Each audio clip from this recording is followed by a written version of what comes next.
Welcome to the New Books Network.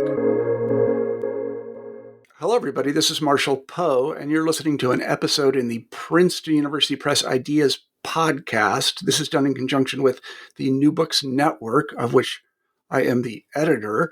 And today I'm very pleased to say we have Jennifer Morton on the show, and we'll be talking about her terrific book, Moving Up Without Losing Your Way, The Ethical Costs of Upward Mobility. And it's out from Princeton in 2019. Welcome to the show, Jen. Thank you so much for having me. Absolutely my pleasure. Could you begin the interview by telling us a little bit about yourself?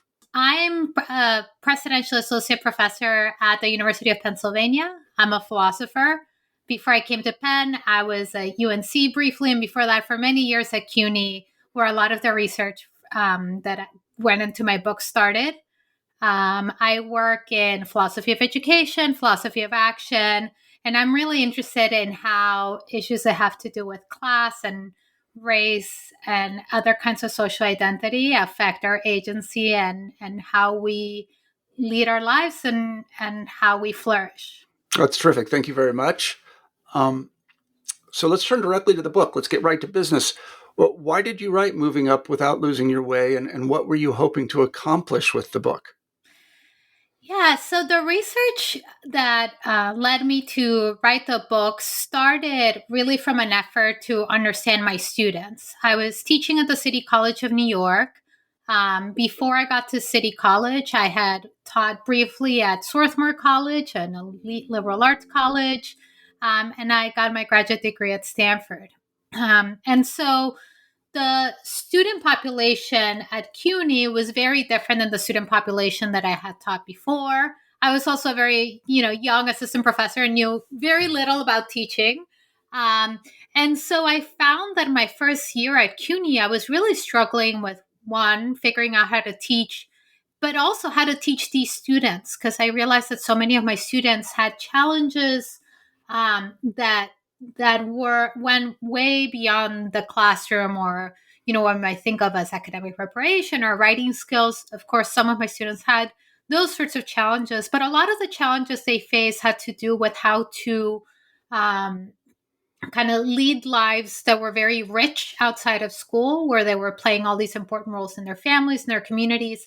And then they were coming to college to try to get a degree. And I saw them often struggling with the burden of trying to do both of these things at once. And it was in an effort to sort of understand my students and try to teach them better that I delved into a lot of the social science and thinking about class and education, and also generally the terrific work that has been done on higher education recently. And as I was reading through all this social science, I realized that there were really important ethical issues here, not just issues about how to support students to get them to graduate, but really thinking about the kinds of challenges the students were confronting and leading flourishing, rich, valuable lives. And so that's kind of the genesis of the research project of the book. And my many years of teaching at CUNY, my students, they just gave me so much, but they really were very open about sharing with me a lot of the challenges that they confronted in succeeding on this path that a lot of them were excited about, right? This getting a college degree, getting a good job, like being able to help their families, and how challenging that was for them for reasons, some of which were economic, but a lot of which were about values and doing the right thing, and their relationships with their family and their friends and their communities. So just to frame the discussion a little bit, when we think about the costs of higher education being, at least in the American mind, the great uplifter, those costs are primarily economic. It costs a lot to go to college. Everybody knows this. But these are not the costs that you're talking about. So, yes, good. And I struggled with framing this conversation in terms of cost. But part of the reason that I decided to frame it in that way is because so much of the discourse in higher education is about financial costs, right? And so we're used to thinking about financial costs, about the barriers that students face in terms of not just tuition, but cost of living. And that had been where the discourse in higher education had been. But what I wanted to contribute to the conversation was noticing the students were giving up in other aspects of their lives that weren't financial. And these are what in the book I call the ethical goods. And it's just aspects of their lives that they value and that are important to all of us leading flourishing lives. So their relationships to their families, to their friends, to their communities, um, and the value that they derive from those relationships, and how involved they were in their identities, right? And so what ends up happening with some students, and not all of them, but some low income students, some first generation students, is that going to college involves not just negotiating financial costs, but figuring out how to maintain relationships with important people in their lives that might become strained through the process of higher education. And that's what I was seeking to kind of put on the table in the conversation we were having about costs. Say there are these costs; they're not quantifiable, they're not financial, they're not like student debt, but they are for students important and often very painful costs that they pay when they find that their relationships suffer from their educational trajectory. I recognized what you're talking about immediately because of my own college experiences. I'm from Kansas in the Midwest, and then I went to a rather Tony and really quite excellent liberal arts college. I owe them a lot. I really loved the place. But when I got there, I felt a certain amount of, I don't know what to call it, culture clash, or I didn't really know how to operate in the environment because the other students at this wonderful institution, um, well, they were different. They had been raised differently than I had. And that was fine, but it did cause a certain amount of perplexity on my part. It took me a while to develop a new identity in Yeah, order to do good. that. And so there's been a lot of really wonderful sociological work on this kind of cultural divide or cultural gap that some students feel when they get to college, especially colleges that are dominated by students who come from wealthier families, that come from families in which their parents have gone to college, maybe even the same college, right? And have this wealth of knowledge and this way of moving through that world that feels easy to them. And, for those of us like myself that came from like a family where that wasn't the norm and where I was just raised in a different cultural environment, there can be this feeling of this mismatch. Um, and that's definitely a part of what I discuss in the book. I think there is more than the mismatch. And so um, the mismatch in a way I think is a part of this bigger phenomenon, which is that for many low income students, many students from who are first generation, college is the path to a different community, right, than the one that they grew up in. And that involves not just like learning the cultural norms, right, though that's part of it, but it probably means living in a very different place after you graduate from college than the one you grew up in, becoming friends with very different people than the ones that you grew up with. And also just developing these relationships with people that are very different from you, and at the same time potentially seeing the relationships you have with people back home weaken because of this process. And so the way that I think about it in the book is that it's important to recognize that these costs are ethical because they concern the students aspects of their lives that contribute to flourishing. And what that means is that it's not just like a psychological burden, right? There is a psychological burden, of course, and there's a cultural divide that might lead to anxiety and stress and all of that. But it's really about these important goods in a student's life that they're putting on the line. And these goods are not just goods that are valuable to the student, but to the person they have a relationship with, right? So, for students who end up kind of either metaphorically or literally leaving their communities to take advantage of opportunities, um, there's someone on the other end there who's losing something valuable too, whether it's family, although, we maintain these family ties, but it might be friends, members of the community, neighbors who end up feeling this loss as well, that there's an important aspect of their lives that they're also sacrificing when they see, a talented and motivated student leave and often not come back. This also rang very true to me. I remember after my first semester of college, I went back home to hang out with my people, and many of them made fun of me and called me college boy. Right. Yeah. And noticed that I had picked up some weird pretensions. I mean, it's not like I spoke in an English accent, but they were Right. like, Yeah. yeah. And I think it's it's a familiar feeling of that the people who didn't make that choice, right, who stayed, remain connected and have evolved. Like their relationships have evolved with each other, right, as you've been Mm-hmm. away, and then you're coming back. And I mean, I myself experienced this. You're coming back, and it's like you're a visitor now, right? Yeah.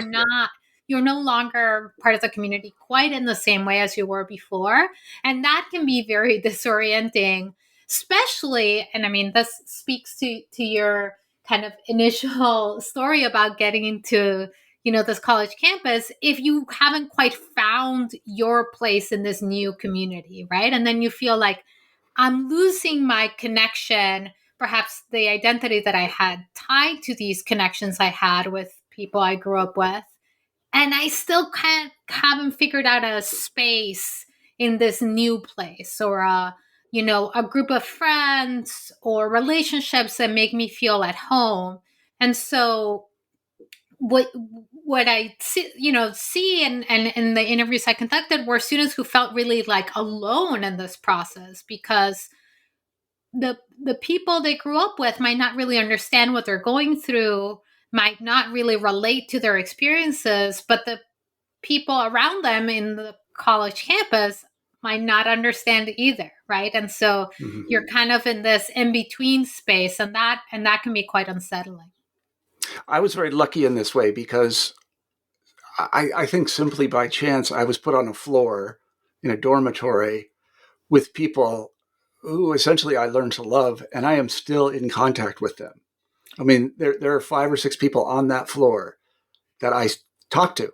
Yeah, I had the same experience actually. A lot of my good friends from college, I met that first year, and you do wonder, right? Is it by chance or by Yeah, I design? don't know Because what happened, but I am still in close contact with 4 or yeah, 5 of these people. I talked to one of them yesterday, Richard, um, and so yeah, that was just luck. I don't know if it was luck or not, but it was wonderful to have that context.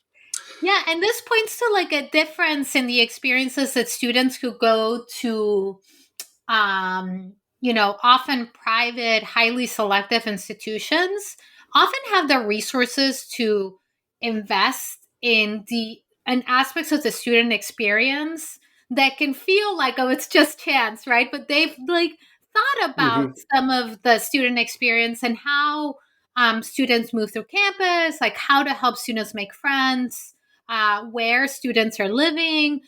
So in some college campuses, you have dorms that are tied to particular ethnic identities or to particular. So all of those resources are going into trying to build community on campus. For students that are commuter students, as my students were in CUNY, that can be a lot harder. Yeah. Like finding that community, and often they're working a lot of hours outside of going to class. So they might be taking a bunch of classes, working 20, 30 hours a week. Then they go home and their families need them to help around the house, whether it's, financially, but sometimes it's just providing babysitting, providing elder care, whatever it is. And so they don't really have the time or a space in which people have been putting all of this thoughtful care and resources to make sure that they're meeting other students and developing those friendships and those connections. And so for them, and I saw this with my CUNY students, it can be just this kind of process of feeling like you're not entirely sure where you belong, and you haven't found people in this community you're trying to join that you feel very connected with, and at the same time you feel this kind of increasing sense of distance from family and friends, and that can just be a very stressful place to be in. And so the institutional differences matter a lot here to what kind of experiences first generation and low income Yeah, students I are. was going to mention that, and I do wonder whether there is some sort of differentiation we could make between liberal arts colleges and large commuter schools, and then big land grant universities. And you reminded me of my mother. My mother went back to college when I was very young, and her college experience was entirely different than mine. She went to college, and she didn't really go to college. She accumulated credits. That's the way she Right, thought about right. it. Yeah, It was exactly. just, Yeah, she was trying to get to 120. That was the goal. She was not right, looking for friends or colleagues or people to hang out with. She had kids to raise, two of us, my sister and myself, and she just right. was accumulating credits. Yeah. And this is what's, I mean, become an interesting area of research in higher education, right? That there is such big differentiation in terms of the higher education sector. And we tend to operate with this mindset of like the liberal arts college, the residential liberal arts college and what that looks like. But of course, many more students are going to community college or going to a public university where they're just trying to accumulate credits or going into the for-profit sector because maybe they have a job where getting to the next level requires them to have a degree. And it Mhm. doesn't really matter where the degree is from. It just matters that you have those credits and Yeah. that credential.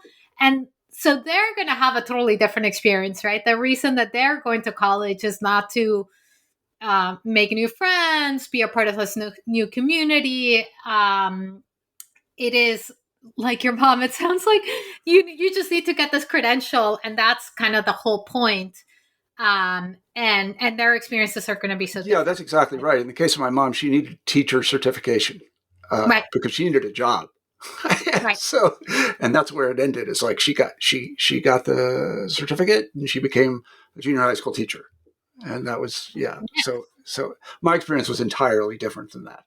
Really, apples and oranges. So let's drill down a little bit in the book. You talk about a group called you call them strivers. Can you tell us a little bit about what a striver is or who strivers are? Sure. The way that I conceived of strivers in the book were first generation or low income students. And sometimes these are the same category and sometimes they're not. For example, I was a first generation student.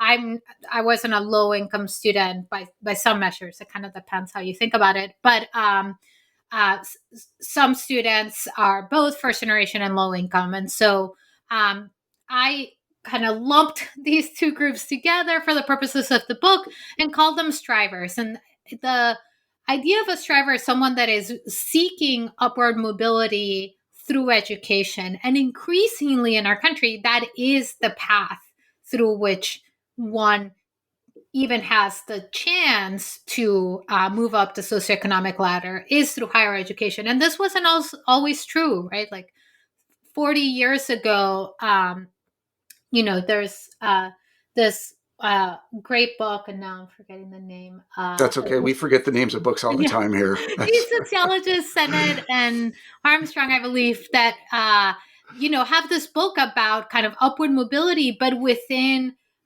industry, right? So you might start off as a worker, and then you get promoted up. And at some point, like there is this tension of upward mobility with your family because now you're the manager, right? Or like the manager of the floor of the factory, and that puts you in different relationships with the people that you used to be colleagues with and in a different way. And but that's changed a lot. And so now really higher education is the path that we uphold as the path towards upward mobility. Um and so to be a striver in the sense of my book is to kind of see higher education as an avenue towards socioeconomic mobility. Of course, that is not to say that you don't care about all the other things that an sure, of education is course. about, Yeah, right? Like the yeah, learning and the skills yeah. and the but but but that's how I conceived of a striver, someone who is turning to higher education in part, or at least one of the reasons to seek socioeconomic mobility. And if I understand correctly, you spent a lot of time with these people both while you were teaching at CUNY and you also interviewed them and this kind of thing. Is that right? Yeah. Yeah. So many of my students at CUNY were first generation low income students. I also interviewed people who had been first generation or low income students and were now professionals in the working world, and asked them to reflect on their experiences. And I'm not a social scientist, so this wasn't some rigorous study trying to Sure. figure out what is like representative of those experiences. What I was interested in was this issue of how they were thinking about what they gave up and about their connection to their home communities now that they were, in the working world and a few years out of college and had been quote unquote successful on this path. Um, and what I found was that a lot of them have very mixed feelings about it, right? And so often the portrayal that we offer students is that they have to work hard, and it's going to be difficult and perhaps expensive to go to college. But then once they get that degree and they have a good job, their lives will be so much better in all of these different ways.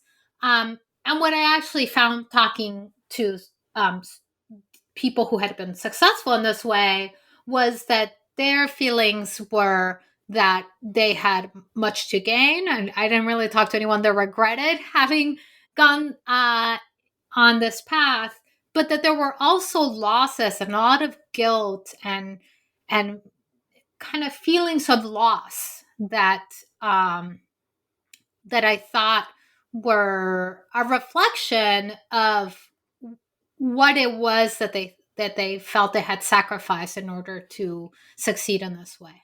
Hmm. So let's move on to the costs themselves, and this leads me back to my friends calling me college boy. And in your first chapter, you talk about a weakening or loss of relationships with family and friends and ties to the community. Can Mm-hmm. you talk about what you found in talking to these people and what you experienced? Yeah, so there's a wide range here of how much weakening there is in terms of the relationships that strivers kind of put on the line, as I put it in the book, in the path of upward mobility. I did find, people whose parents had been incredibly supportive and still maintained very close relationships and were, very connected to their families despite, being in a very different place than their parents had been.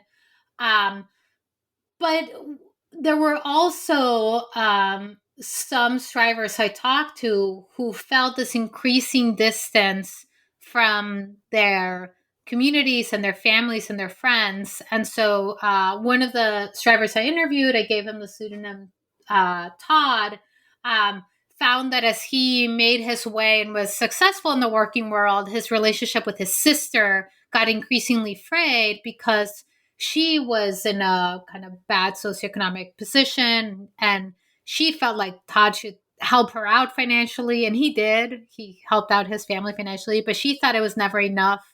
And they got into these arguments over how much money he was sending back home. And eventually he told me he stopped calling as much or visiting as much, right? Because it was this kind of fraught relationship.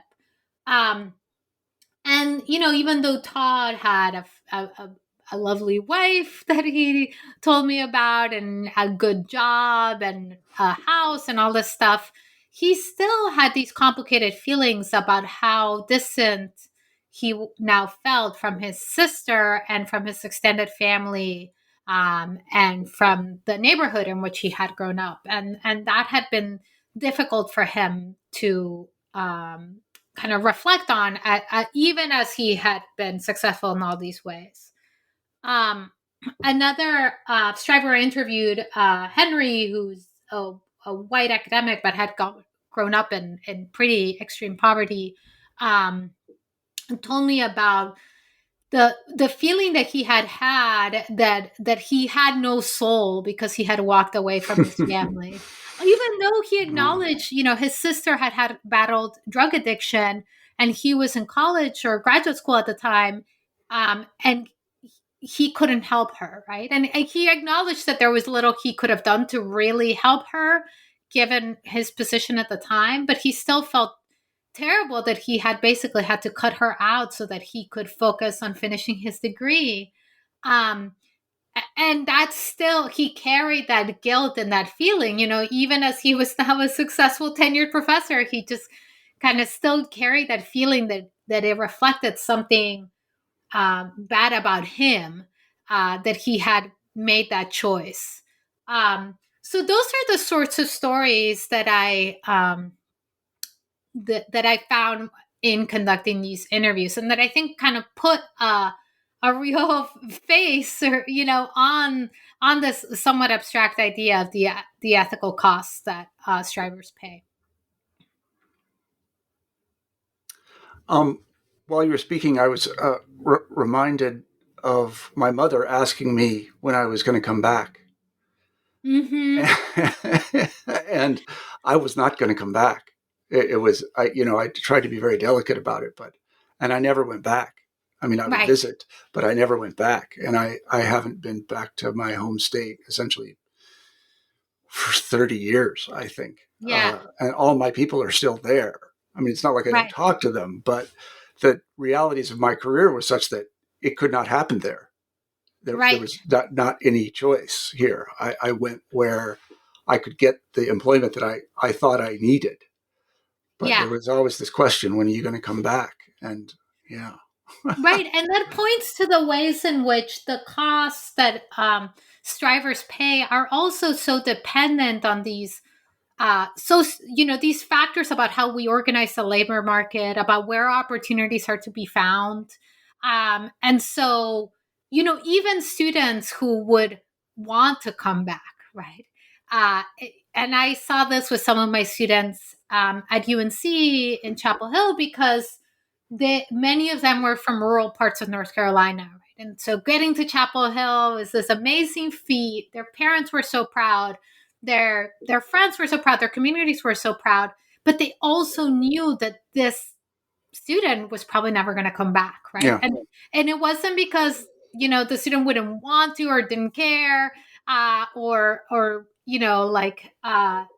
I don't know, thought they were better than that. That might be the case in some cases, but it was often there are no jobs for someone with those kind of qualifications in some of these rural towns. And so, what I think is just, as a parent, I think about this now, this is this kind of painful thought that your child is going to college and you know that they will not be a part of your community in the same way anymore, and that's in effect what you're signing up for, right? and Yeah.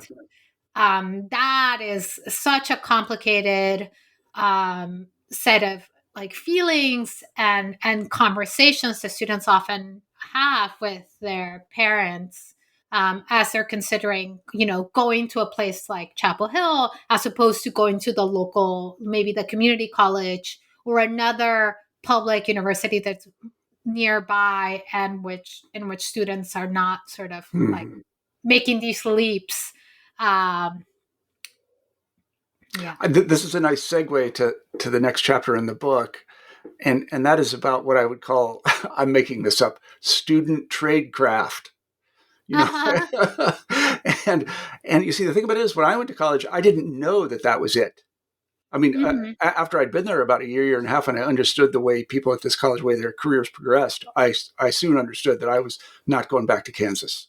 Right. That was, I did not know this, but I learned a lot about how to negotiate this small liberal arts college and academic life and so on and so forth while I was there. But I Hmm. did not come with that knowledge, and this is really what you're talking about in uh, in this in this chapter. You focus on various things: socioeconomic segregation and safety nets, cultural mismatch. Can you talk a little bit about those things, about this kind of student craft and how some people don't have it and have to learn it? Yeah, I mean, I also, I mean, when I got to college, we didn't really have this lingo, right, around first generation college students, and we didn't really think of that as an identity that people had, and now we think about it that way. And I think what that shows us is that this concept can be helpful, right, for people to organize their experiences that they might just feel like are about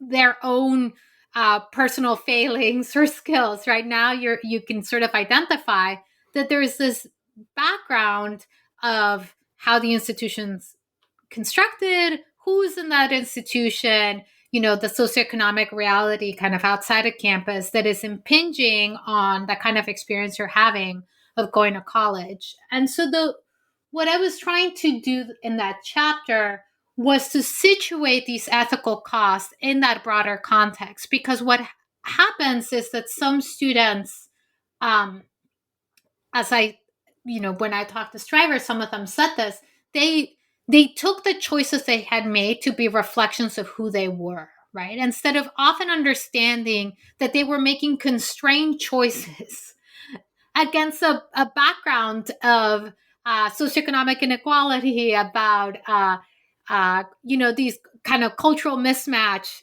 that we were talking about. And so that actually their choices were operating within very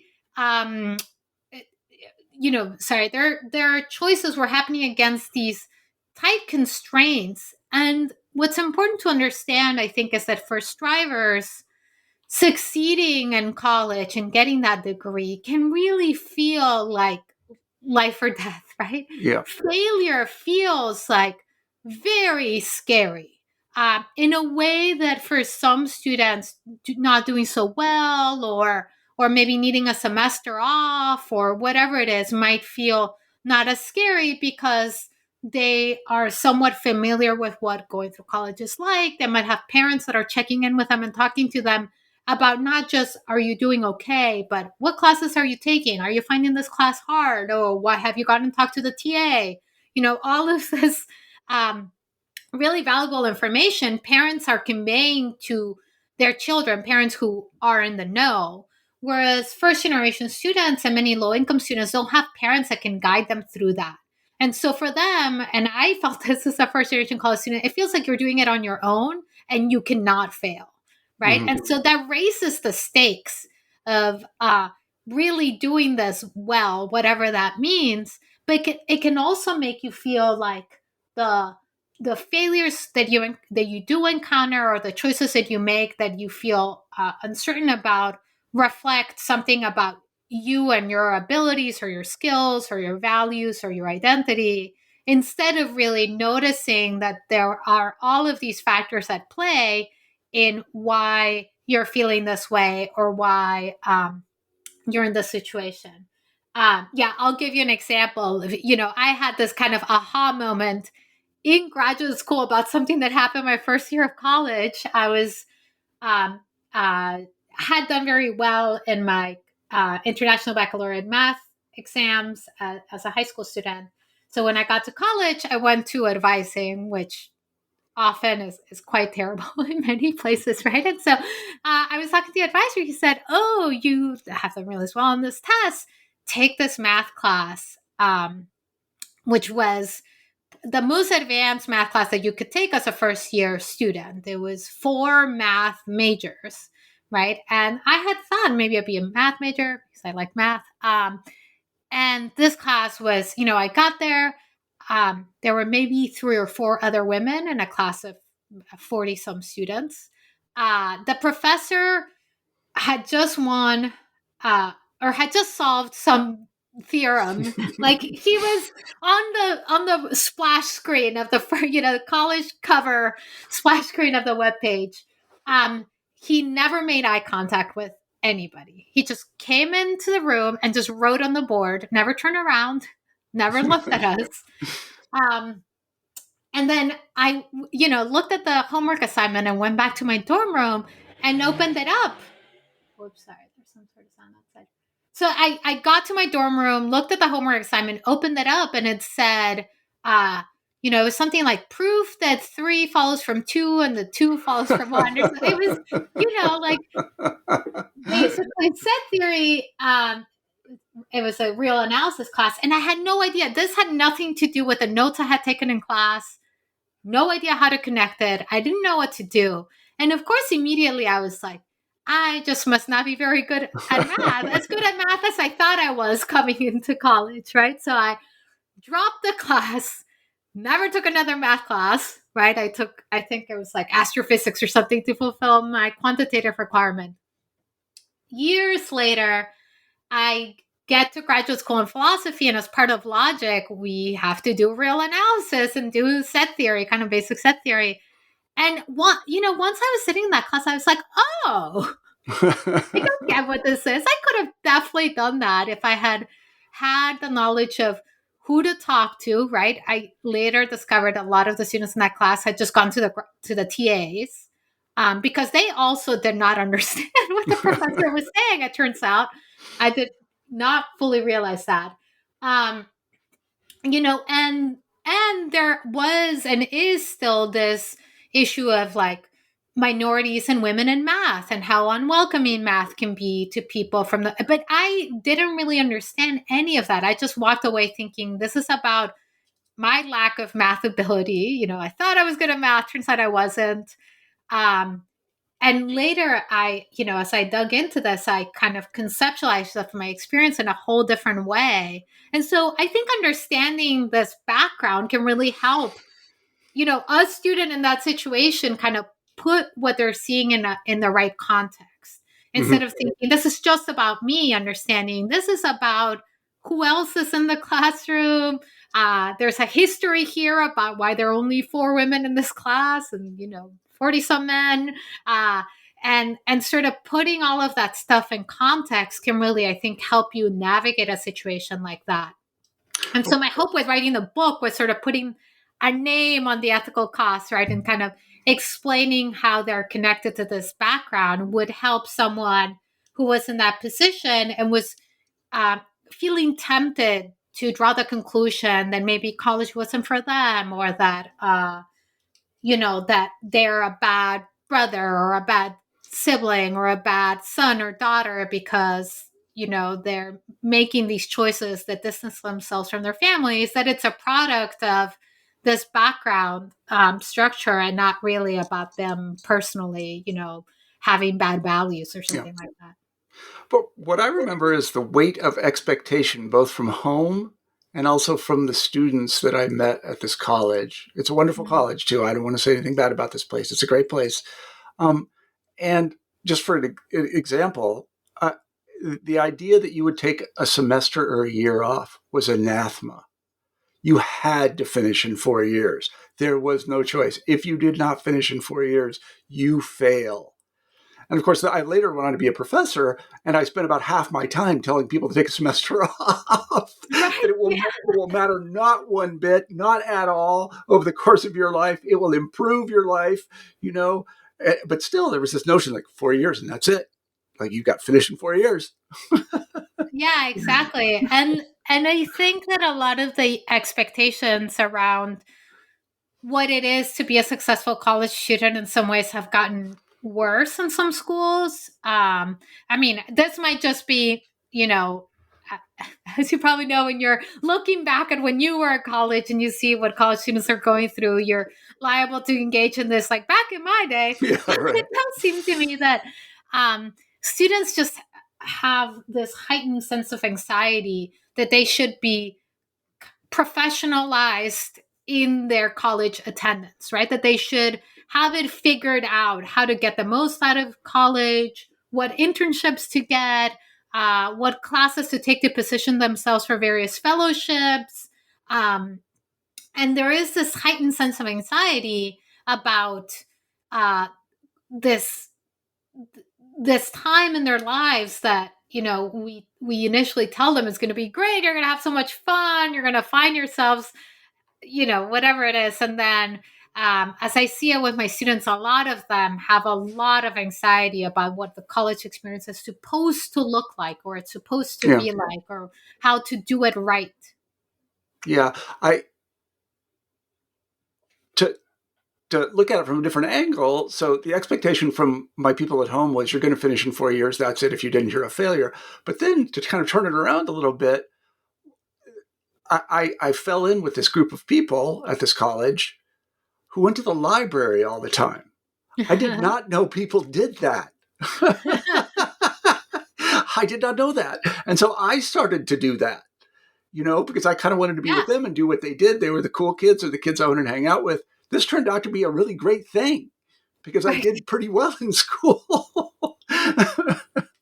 Yeah, I mean, it is kind of about finding your way to a place where you feel uh, connected to others and that new community you're trying to join, right? And so when I was in college, I was an undergraduate at Princeton, famously has eating clubs, which are controversial and people think of them and they are exclusionary in all sorts of ways. Um, I had a fine college experience in a way because I just didn't even participate in that. I Hmm. found my friends who were also people that didn't want to be in eating clubs, a lot of them. Uh, and and I kind of navigated around that by kind of opting out of the typical Princeton experience, right? I think what gets harder is what, and I talk to students who've experienced this who are um interested in participating in that kind of mainstream experience, right? And like what is a particular kind of experience at their college, but feel that because of their socioeconomic background or their lack of kind of understanding some of the cultural context, they can't really do it unless they engage in a fair amount of somewhat deception or hiding of Hmm. who they are or where they come from.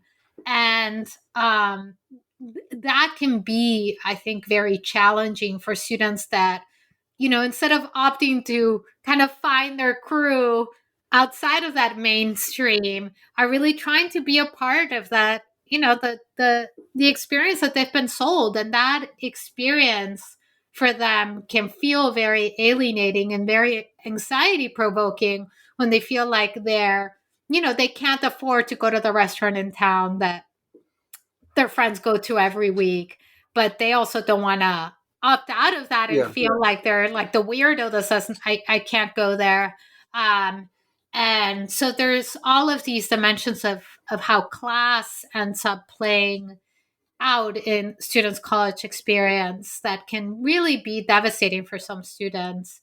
And even as some of the people I talk to, even as they quote unquote succeed and they are find friends in that kind of world and do well and get the jobs that you expect afterwards, they kind of carry this sense of like, do I really belong here? Hmm. um so I so don't want to make this interview a love letter to small liberal arts colleges in the Midwest, but at Grinnell, there just wasn't any possibility of any of that because there really was nothing to do. The people at Grinnell, there was no restaurant to go to, really, and there were no eating clubs, there were no sororities, fraternities, there was no football team, there was yeah, there I was no mean, way to show that you were wealthy. right. Nobody had cars. Right, but some of that, so I saw this a little bit when I was teaching at Swarthmore, but some of that does come out in all these other ways, right? Like where people go for spring break, so people will plan Yeah, vacations that's together true. and say like let's go to the Gonna Caribbean go to or Cancun. Want to come? yeah, Yeah. and this uh, currency of um also knowing your way around, right? And knowing how to do the college thing, I think is the kind of thing that can feel alienating to students who are just trying to figure out how to get through it. Hmm. And Yeah. um, Yeah. yeah. Yeah. Well, this is a nice segue too to the your discussion of code switching, and I think what happened with me is I switched codes and never went back. Hmm. I was a kid from Kansas, and I just kind of became somebody else. So, and you describe code switching as ethically fraught? Can you talk a little bit about that? Yeah. So I think it depends on um,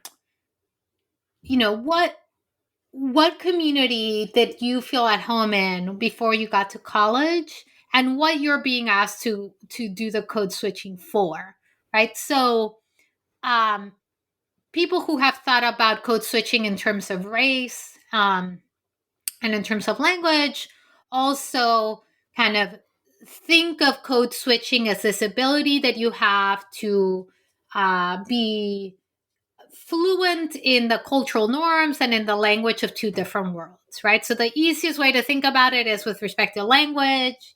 I'm bilingual. So if I go back to Peru, where I'm from, I speak in Spanish, and then I come here and I speak in English, and I'm kind of switching back and forth. The more intangible aspect of code switching can be just changing what sorts of things you say, the tone you use, how you dress, and all of that to fit into a space. Now, everybody code switch to some extent, right? You don't act and talk the same way at work that you do with your kids at home or with your pals on the basketball court or whatever. Everybody does that. The thing that's tricky for someone like a striver on a college campus is that code switching can feel very much like trying to play a part on somebody else's terms, right? You're trying to fit in, do well, be accepted in this context in which you feel like the stakes are very high, that you do it well. And at the same time, it might feel like people like you generally are not the norm or not accepted or somewhat marginalized. And so you're trying to act in a way that will make you more acceptable or make you feel more connected or more kind of make you Yeah, it move feels through that. inauthentic. You feel inauthentic, if I can use that word. Yeah, that might be. But so some people feel that inauthenticity, and that is definitely the experience of some people who are code switching. I think for others, it might be the sense of like losing a grip on how far you're supposed to take it, right? And that's what I meant by ethically fraught, which is sure, I'm trying to succeed here. I'm trying to do well and to be friendly and to do right by the standards that people use around here. But some of the standards and the norms that people might be buying into might be ones that I don't think are right or I reject, right? And yet I might pay a price for resisting them. So in the book I talk about the example of when I was an undergraduate and I was a philosophy major. A lot of the philosophy culture, this has changed some now, was very combative and very you don't say. It's very argumentative, very combative, and really being the kind of person that could raise an objection to somebody's view that would take them down, right? Was seen as the kind of thing that got glorified. Yeah. Now, I didn't, as an undergrad, didn't really have a very good sense of exactly what I was doing. I just know that was the thing to do. And that was the thing that was valorized and valued in that community. And so I did that to some extent, and I was reasonably good at doing it, and definitely felt rewarded in the ways. And it's only later as I started to reflect more on the demographics of the profession, and not just me, but I think philosophy as a field had a reckoning with, why are there so few women? Why are there so few people of color? Kind of what is happening in the field, that I really kind of noticed the ways in which that sort of way that I had just adopted, that way of acting that I had adopted, really contributed to this environment in which some people felt very put off by philosophy, right? Yeah. Even though they might love the readings and the topics and they'd have a lot to say, but there was something about the combative environment that really turned people off. And I had somewhat unconsciously just adopted that way of approaching this aspect of my professional life. And it felt like I was fitting in and right. But then on reflection, there was something really problematic about that. And so I think there are many examples of this in the professional world where we think, look, I want to do my job well. This is the way things are done around here. But some of the ways that things are done around here are systems of exclusion that are meant to exclude people that are, from lower income backgrounds, that are meant to exclude people who are minorities or women, depending on the space. And sometimes we just unconsciously adopt those ways because we want to code switch successfully. And so I think there is this kind of aspect of it that can be ethically fraught. And it goes the other way too, right? So you go back home, and I talk in the book about a striver that faced a situation, went back home, is trying to reconnect with her community. She moved back there. It's like a rural farming town, and she found a job that allowed her to do the kind of work she wanted to do, but do it in this farming town.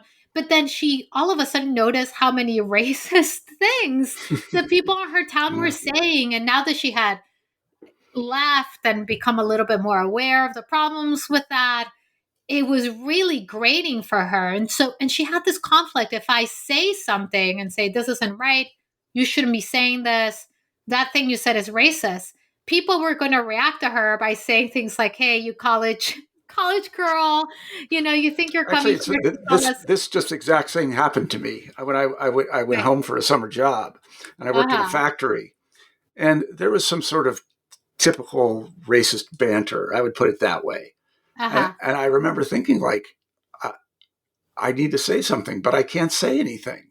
Like, this isn't right. We can't be doing this. And I did eventually say something. It did not turn out well for anybody Right. involved. It really didn't. I probably would have been better if I just shut up and then, gone away. Right. But that is exactly this, it's a kind of a parallel situation in which you go back and you want to fit back in with your Yeah. community, with the people you grew up. But then there are things that you've gained a critical perspective of that you want to be able to Yeah. criticize. And that is disruptive. And Well, so, this is a really nice segue because you talk in chapter 4 about ethical complicity. That you are complicitous mhm, with a system which is kind of unfair. It's good in many ways. It does help a lot of people get out of poverty. It is an engine for upward mobility. That's all great. You learn a whole bunch of really cool stuff. That's neat. But there's some things about it that are imperfect, and you might find yourself to be um, involved in some sort of ethical complicity. Can you talk a little bit about that? And you say that that needn't be the case, and it shouldn't be the case. Two different sorts of propositions. So can you yeah, talk a little bit about that? I sound like a yeah, philosopher there for a second, didn't I? right, right. So I think it's difficult for any of us living in the kind of world we do to really avoid complicity, right? So many of us um, work or operate within systems of oppression. So, whether it's a corporation or could be a university, or, we kind of operate in this world in which the labor market rewards us for doing our jobs well. But doing our jobs well often involves kind of looking over, ignoring some aspects of the institution we're in that might be oppressive in some way. So you just had the example working the factory floor, right? And you're not going to necessarily say like, uh, stop saying that racist stuff, or you did, but you think I like did, maybe and it it would did have been not better go if I well. didn't, right? Um, and so that's just like a small example, but I think it's really difficult for most of us not to end up doing that to some extent. And I think for strivers, it can feel very fraught because you've worked so hard to get this job, to get this far, and you don't want to lose that. Yeah, that's right. Um, and so it can feel really hard to push back against things that you notice or that you see that you think are wrong and problematic. And so, I remember at one point I was at a talk at I'll say unnamed university, and there was something about the talk where I thought this person's being really racist. Like some of the statements that they were making were just eh, highly problematic, and I remember just later talking to the one other like person of color in the audience who had that exact same feeling, and we were just kind of like whispering in the background. And she we were both in somewhat non-senior, non-powerful positions within this community, and so we just felt like we are just going to whisper here to the side about what we thought was messed up about this, but we weren't going to get up and say something, right? Like we might have, but it might have come at a cost, and it might Right. have, made it difficult for us to kind of be seen as good members of the community within this particular space. Um, and so I think that there are these situations in which we feel like there's a lot at stake for us. We've worked so hard to get to this position, and yet we see something that we think isn't right, or that it excludes people or hurts people. And so what I argue in the book is we have to be really reflective about kind of pushing back on those points. And that might mean that sometimes you're quiet, right? Sometimes you might be in a very vulnerable position. You're a graduate student, and you're some senior person in your department says something that you disagree with. And you think if you push back, it might be that they have a grudge against you. Like maybe Yeah. this person has a history of doing that. I think in that situation, you make a note. Later when you're in a position with more power, there might be things that you can do and moments you can say something. But it is this tricky negotiating that you have to do. And it doesn't mean that if you say something um, that was the wrong thing to do. Of course, we all admire the bravery of someone that stands up even when they have a lot to lose. But I think for strivers in particular who are often feeling vulnerable in this way because this is such a difficult path to be on, it can be hard to negotiate these conflicts that they face between being complicit and maintaining like the position that they earned by navigating this path of upward mobility. This negotiation that you have with the world is kind of the essence of the human condition, really. Like you're constantly negotiating these things, and it's very I difficult. think that's right. I think what's important though, and I try to remind my students, is that as they make it through, there are things that you can do to kind of push back, right? So I like to think about it as boundary pushing within your role. Uh, and also, there are people who, of course, are involved in organizers and changing the larger structures. But even within your role, I think there are often places where you can sort of push back.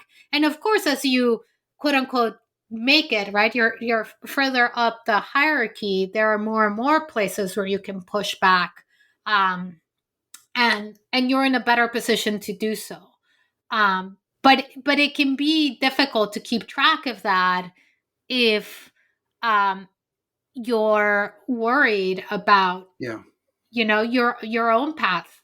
especially in a highly competitive environment, Yeah, because everybody's looking for an edge, and you don't know if the other people that you're dealing with are honest brokers or trustworthy, and right. so it can be. I think you see a lot of this online, quite honestly, when people are dealing with people they don't even know, and they're saying things that I don't know about you, but I am not on Twitter. I don't do that. I am on Twitter, but I know exactly what you I mean. like no, I can't. I don't Yeah. trust myself to do it, and I it's just yeah. But this negotiation that it's very, really very it's almost a universal thing that you have to try to know when you can push back and know when you can't push back, and that thinking about that itself is kind of a hassle. Well, that's why you need ethics and Yeah, philosophy, right? It's sort of that kind of reflection. I think is. I agree. It's very difficult, but if we don't do it, then the way I think about it in the book is you just get pushed yeah, around that's right. by these social forces and you're not really in control of the path that you're pursuing. And then you find yourself 10 years on the line somewhere and you're like, I don't know that I liked how I got here or Yeah, that I'm entirely happy where I am. yeah. That's absolutely well said, and it's a good note to end the interview on. We have a traditional final question on the New Books Network, and that is, what are you working on now? Well, this is a very kind of long term goal because right now, with I have a 4-year old and I just moved institutions. Things are a bit chaotic, but I'm interested actually on what we ended up, which is the question of what happens after college and how people use what they learned in the liberal arts education, what we tell them, the critical thinking, the reflectiveness, to carve careers for themselves where they feel like they're doing something that helps the public good in some way, that gives back to their communities, but that might also be like interesting and engaging, right? So we kind of have these standard paths that we think about, like you could be a teacher or work in a nonprofit or be a social worker, which are all amazing things to do. Lots of my friends are teachers and I, love them and what they do. But I think that for college students in particular, we don't have a rich description of the many paths that they could follow after college that would be a contributing to the public good, but maybe not in the way that you standardly think of it. And so I'm interested in interviewing people who have gone on to have, interesting careers, and whether it's arts or business, but are trying to be reflective about how to deal with this potential complicity and actually give back and contribute to the public good. And I really just started thinking about this because my students, and also when I've given the talk about my book, students are like, this is so interesting. Like, what can I do? What happens after we leave? Yeah, right. And we don't really have good answers for students. No. I mean, we have very standard answers, but that's not, those of us who are now many years out of college know that it's rare that you get there in a straight line, that you major in history and become a history professor and then become, that's a very narrow range of the cases. It's very funny you mentioned this, and then I will let you go. I was looking at my CV the other day, and I don't know, as the older I've gotten, the shorter my CV has gotten. But I was looking at it, and I was like, if you were a historian and that's all you knew about me, you would have the completely erroneous impression of what happened. Because it's basically greatest hits. Right. And it was nothing like that. Well, and it's also just students that get into this idea that they're like, should I major in history or biology because of how it will position them in the labor market? And they really have no sense of what you might end up doing with a history degree or what you might end up doing with a philosophy degree. Well, and so I want kind of a richly described set of cases that are not just, if you're philosophy, you might end up directing a Hollywood movie, which is what sometimes we tell. It's like, how does that happen? How do you get from you got your degree and now you're own a bakery that has like a prison reentry program attached to it? How did you get there? And so I'm interested in that path. The advice that I always gave, I don't want to keep you too long, but was for students who asked this question, what should I do now? And I said, decide what you want to be, find the person who is that person, and then go ask them how they did it. And not by email, go see them. Right. And they'll tell you. They will tell you how they did it. Anyway, well, Jennifer, thank you very much for being on the show. We've been talking to Jennifer Morton about Moving Up Without Losing Your Way, The Ethical Costs of Upward Mobility from Princeton University Press. I'm Marshall Poe. I'm the editor of the New Books Network, and I'm the host of the Princeton University Press Ideas podcast. And I hope that everybody tunes in again. Thanks, Jennifer. Thank you. Okay, bye-bye. Bye.